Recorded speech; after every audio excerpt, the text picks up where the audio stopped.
आज Etard reaction जिसमें हम एरोमेटिक एल्डिहाइड आपको बनाना सिखा रहे हैं, मतलब बेंजल्डिहाइड, है ना। तो इसमें क्या करते हैं देखिए, जैसे ये आपके पास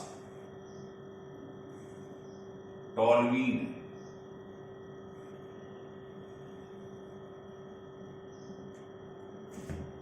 इसमें सबसे पहले आप क्या कराएंगे, ये लेंगे क्रोमिल क्लोराइड, इसका नाम है क्रोमाइल क्लोराइड। इसके संग सॉल्वेंट ले लो, CCl4 ले लो या कार्बन डाई सल्फाइड ले लो। ये नॉन आयोनाइजिंग सॉल्वेंट होती है जो टूटते नहीं। तो जैसे ही आप इनको लेंगे और इसके बाद करा देंगे हाइड्रोलिसिस एसिडिक मीडियम, तो आप देखोगे ये बन जाएगा बेंजल्डिहाइड। इस रिएक्शन को हम कहते हैं इटार्ड रिएक्शन। अगर मान लीजिए आपने इसकी जगह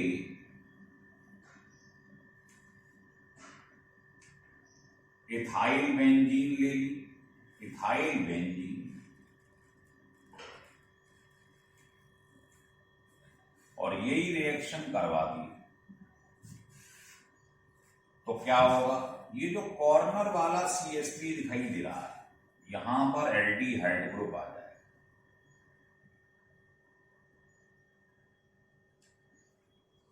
ये ध्यान रखना, इस पे मत लगा देना गलती से। ये आपको मैकेनिज्म बताएगी अभी। मान लो आपके पास ये लिखा हुआ है ब्यूटाइल बेंजीन, और यही रिएक्शन आपने करवा दिया इटार्ड, तो ये कॉर्नर वाला जो कार्बन है यहीं पे एल्डिहाइड ग्रुप आ जाता है।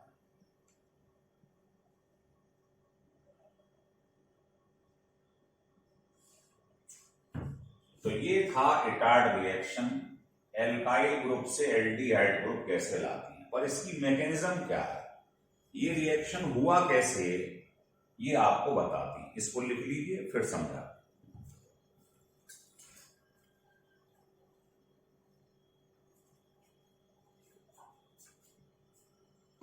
देखिए,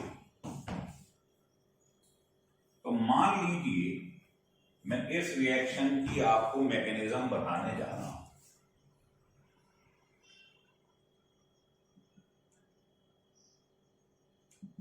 तो कैसे करते हैं, स्टेप देखिए। तो पहले स्टेप में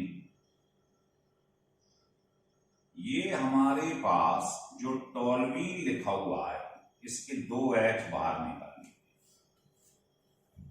और ये जो क्रोमाइल क्लोराइड है इसका रिएक्शन करा दीजिए। क्रोमाइल क्लोराइड क्या होता है, CrO2Cl, इसके 2 मॉलिक्यूल लेने, दूसरा भी ले लीजिए, 2 मॉलिक्यूल ले लीजिए। तो क्या होगा देखिए, प्रेजेंस ले लो आप नॉन आयोनाइजिंग सॉल्वेंट, ये प्रेजेंस।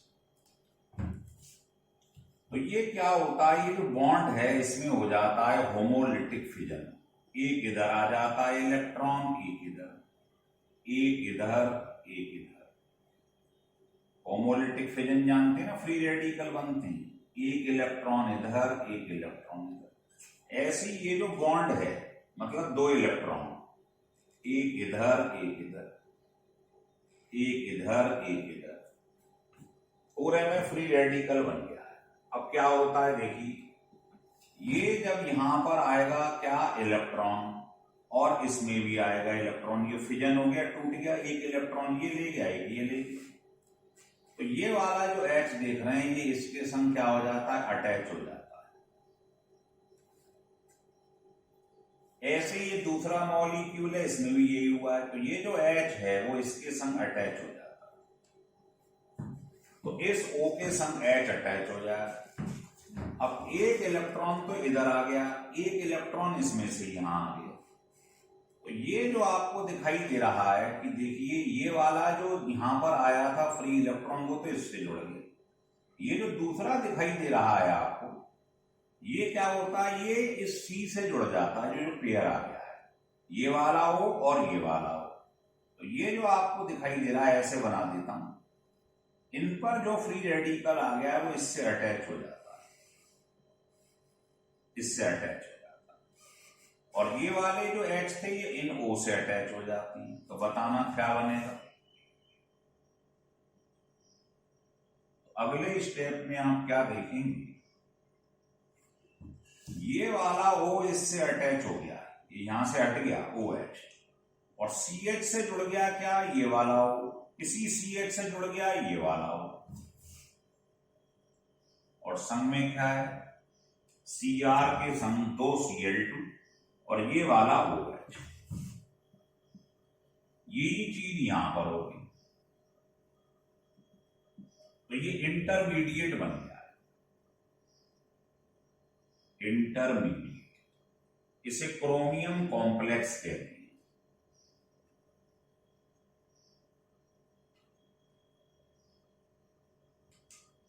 ये ब्राउन कलर का होता है। समझ में आ गया क्या करा, फिर समझ लो, ये जो पेयर है इसमें से होमोलिटिक फिजन हुआ, एक इलेक्ट्रॉन इधर आ गया एक इधर, ऐसी सब में हुआ, एक इधर एक इधर एक इधर एक इधर, ऐसी ऐसी। तो ये वाला H इस फ्री रेडिकल से ये वाला फ्री रेडिकल अटैच हो गया, बॉन्ड बना लिए, ऐसे ही इस वाले में एक इस मॉलिक्यूल के OH एक इस वाले का, इसका जो दूसरा O बचा है ऐसे ही इसका, वो इससे अटैच हो गया। तो CH से क्या जुड़ गया, O CrCl2, इस CH से O CrCl2, और ये जो OH है, ये जो OH है ये पीछे लिखेंगे। इसके बाद सेकंड स्टेप है इसकी हाइड्रोलिसिस। तो जब आप इसकी हाइड्रोलिसिस कराएंगे, यहां करा देता हूं सेकंड स्टेप, एसिडिक मीडियम, तो 2 मॉलिक्यूल ले लीजिए, तो ये यहां से ब्रेक कर जाता है, इधर H इधर OH, इधर H इधर OH। तो बताइए ये चीज बाहर निकल गई, तो जो बाई प्रोडक्ट है वो ये निकल गया बाहर, CrCl2 और OH, ऐसे ही। और रह क्या गया देखिए, तो आप कहेंगे इसके संग 2 OH लग गए, इसके संग 2 OH लग गए, और आपने पढ़ा है अगर एक कार्बन पर एक से ज्यादा OH आ जाए तो ये अनस्टेबल हो जाता है, वाटर लूज कर देता है। तो ये अनस्टेबल है, वाटर लूज कर देगा, तो फाइनली क्या रह जाएगा, बेंजल्डिन। लिख लीजिए,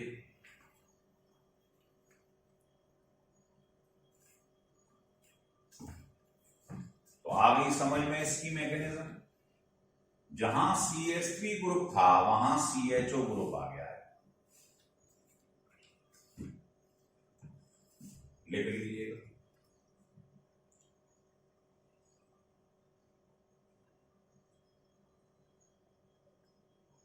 चलिए,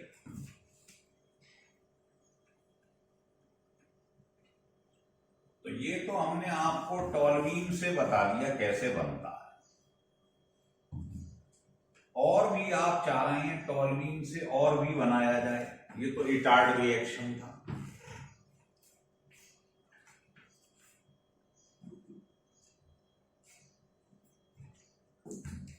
तो यहीं पे बना, तो सेकंड तरीका, ये तो इटार्ड खत्म हो गया है। मान लो आपने यही रिएक्शन द्वारा किया और आपने क्या करा, इसका रिएक्शन करवा दिया एसिटिक एनहाइड्राइड, एसिटिक एनहाइड्राइड, उसमें प्रेजेंस थी इनकी, इसमें होता है क्रोमियम ऑक्साइड, और फिर करा दीजिए हाइड्रोलिसिस इन एसिडिक मीडियम। तो देखिए जो इसके अंदर हो रहा था टॉल्यूइन से बेंजल्डिहाइड, वही इसके अंदर होता है, लेकिन it is not a Etard reaction. ये इटार्ड रिएक्शन नहीं है, इटार्ड खत्म हो गया। अब मान लो टोल्यूइन से आपको बेंजल्डिहाइड बनाना है एसिटिक एनहाइड्राइड के संग, एसिटिक एनहाइड्राइड क्रोमियम ऑक्साइड की प्रेजेंस है। तो ये रिएक्शन कैसे हुआ है, इसकी मैकेनिज्म आपको बता देती हूं, लिखिए।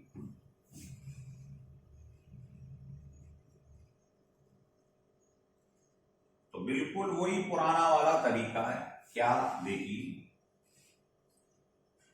ये टोल्यूइन लिया है, इसके 2 H बाहर निकाल लिए और एसिटिक एनहाइड्राइड का रिएक्शन करवा दिया इस पर। एसिटिक एनहाइड्राइड क्या होता है आप समझ रहे हैं, CH3 CO O फिर CO CH3, बॉन्ड खोल के लिख दिया। जैसे इसमें 2 मॉलिक्यूल इसके लिए थे, ऐसे ही इसके 2 ले लो।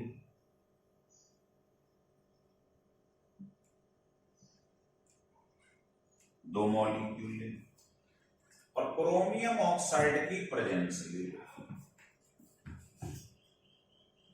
इसकी प्रेजेंस ले लो। होगा क्या, तरीका वही है। ये जो बॉन्ड दिखाई दे रहा है, बॉन्ड मतलब 2 इलेक्ट्रॉन, इसमें होमोलिटिक फिजन हो जाएगा, 1 इलेक्ट्रॉन इधर 1 इधर। ऐसे ही इसमें 1 इलेक्ट्रॉन इधर 1 इधर। ऐसे ही इसमें ये जो पेयर है इसमें से 1 इलेक्ट्रॉन इधर 1 इधर। ऐसे ही इसमें से 1 इधर 1 इधर, फ्री रेडिकल मैकेनिज्म। तो ये वाले जो आपको फ्री रेडिकल वाले H दिखाई दे रहे हैं, देखो 1 इलेक्ट्रॉन यहां आ गया, फ्री रेडिकल बन गया। ऐसे इस पर ये जो H है फ्री रेडिकल वाला, ये यहां अटैक कर देता है। तो बताओ अगर ये यहां H अटैक कर देगा तो CH3 CHO बन जाए। ऐसे ही दूसरा वाला यहां पर, तो 2 मॉलिक्यूल एसिटल्डिहाइड के बाहर निकले, CH3 CO और H इधर से आ। और ये बताइए जब 1 इलेक्ट्रॉन इधर आया और इसमें से 1 आया तो पेयर हो गया। ये जो यहां पर 1 इलेक्ट्रॉन इधर था 1 इधर था, फ्री रेडिकल। ऐसे ही इसमें ये तो बाकी पोर्शन है वो CH से जुड़ जाता है। बिल्कुल वही कॉन्सेप्ट है जो पहले पढ़ाया था। तो बताओ ये दोनों H तो इसके संग जुड़ गए, अब इस CH से कौन जुड़ गया, ये दोनों फ्री रेडिकल। ये बन गया। और इसके बाद क्या होता है, हाइड्रोलिसिस। तो वही पुराना तरीका है। हाइड्रोलिसिस कैसे होगा आपको मालूम ही, यहां से इधर H इधर OH, इधर H इधर OH, 2 मॉलिक्यूल ले लीजिए। तो बताइए CH3COOH acetic acid, acetic acid, ये तो रिमूव हो गया। अब इस CH पे कितने OH हैं, OH और OH। और अभी अभी आपने पढ़ा था कि अगर एक कार्बन पर 1 से ज्यादा OH आ जाए तो ये कैसा हो जाता है, अनस्टेबल। तो वाटर लूज कर देगा स्टेबल होने के लिए, बन गया बेंजल्डिहाइड। तो ये दूसरा तरीका है टोल्यूइन से बेंजल्डिहाइड बनाने का। मैकेनिज्म समझ में आ गया आपको, लिख लीजिए।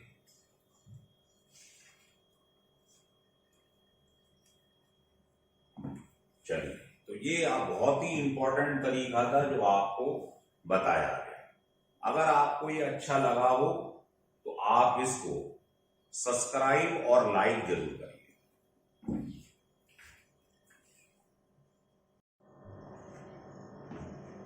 देखिए गैटरमैन कोक रिएक्शन, अभी आपको मालूम है जो आपने इटार्ड रिएक्शन पढ़ा या एसिटिक एनहाइड्राइड का टोल्यूइन से रिएक्शन पढ़ा, तो टोल्यूइन से तो बेंजल्डिहाइड हम बना लेती है, लेकिन अगर किसी ने कहा कि बेंजीन से बनाइए बेंजल्डिहाइड तो कैसे बनाएंगे, तो उसका डायरेक्ट मेथड है गैटरमैन कोक रिएक्शन।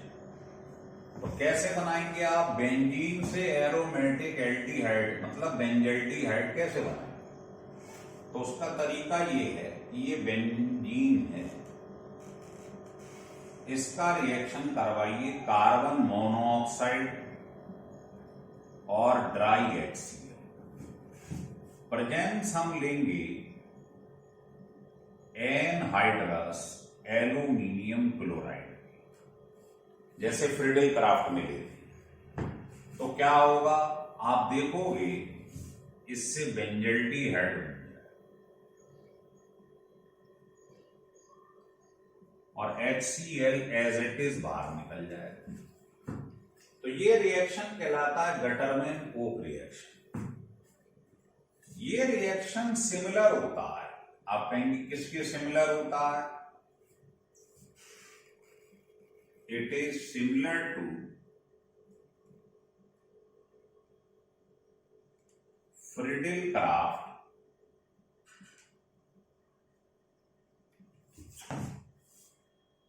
फॉर्माइलेशन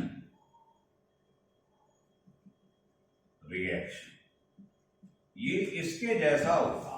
आप कहेंगे कैसे होता है, जरा बताइए। देखिए, अगर आपने फ्रीडल क्राफ्ट रिएक्शन पढ़ा हो तो इसका रिएक्शन आपने करा दिया फॉर्माइल क्लोराइड का, प्रेजेंस वही एनहाइड्रस एल्यूमिनियम क्लोराइड की प्रेजेंस। तो क्या होता है, इलेक्ट्रोफिलिक सब्स्टिट्यूशन पढ़ा है आपने। ये यहां से फिजन होता है, एक इलेक्ट्रॉन ये ले गया, एक ये ले गया, तो क्या बन जाएगा इसमें? HCl बाहर निकल जाएगा, ये बन जाएगा।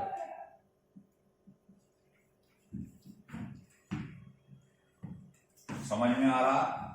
तो ये फ्रीडल क्राफ्ट है और इसमें क्या हो रहा है वो समझ लो। ये जो CO प्लस HCl है वो कायदे में यही होता है।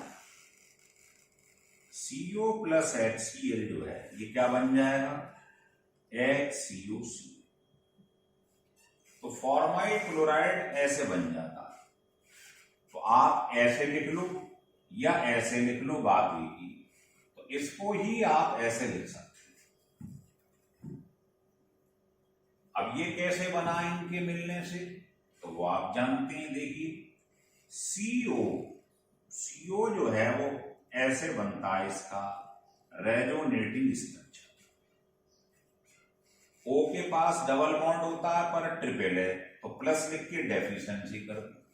कार्बन के संग 4 बॉन्ड होते हैं लेकिन हैं 3, तो एक नेगेटिव चार्ज देकर उसकी भरपाई कर दी। तो ये रेजोनेटिंग स्ट्रक्चर है कार्बन मोनोऑक्साइड।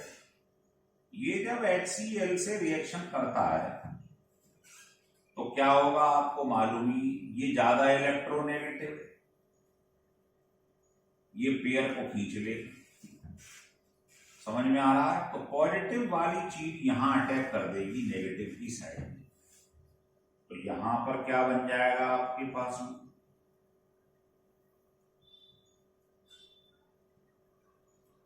ये हो गया। पॉजिटिव ने यहां अटैक कर दी, ये आ गया। Cl माइनस वैसे ही लिखा हुआ है। अब आप जानते हो O के ऊपर पॉजिटिव चार्ज है, वो होता है इलेक्ट्रोनेगेटिव। जो नेगेटिव होता है उसके ऊपर पॉजिटिव चार्ज है, तो ये बहुत ज्यादा अनस्टेबल है। तो ये चाहेगा मेरा पॉजिटिव चार्ज हट जाए, तो ये यहां वाले बॉन्ड से कार्बन से इलेक्ट्रॉन ले लेगा। तो क्या होगा, ये इलेक्ट्रॉन लेगा तो ये पॉजिटिव चार्ज तो हट जाएगा, इस पर डेफिशिएंसी हो जाएगी। अब ये जो Cl माइनस है ये इस पे अटैक कर दे।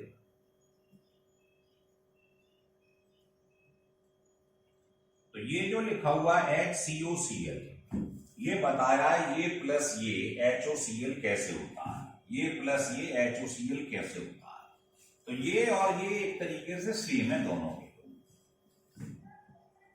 समझ में आ रहा? तो होता क्या है, बेंजीन के हर कोने में मालूम ही है CH होता है। तो ये HCl लेके हट जाता है और CHO ग्रुप अटैक कर देता है। वो मैंने आपको मैकेनिज्म में भी समझा रखा है, आपको मालूम ही, लिख लीजिए। तो इसका नाम है गटरमैन कोक रिएक्शन, और इसका नाम क्या है, फ्रिडल क्राफ्ट फॉर्माइलेशन।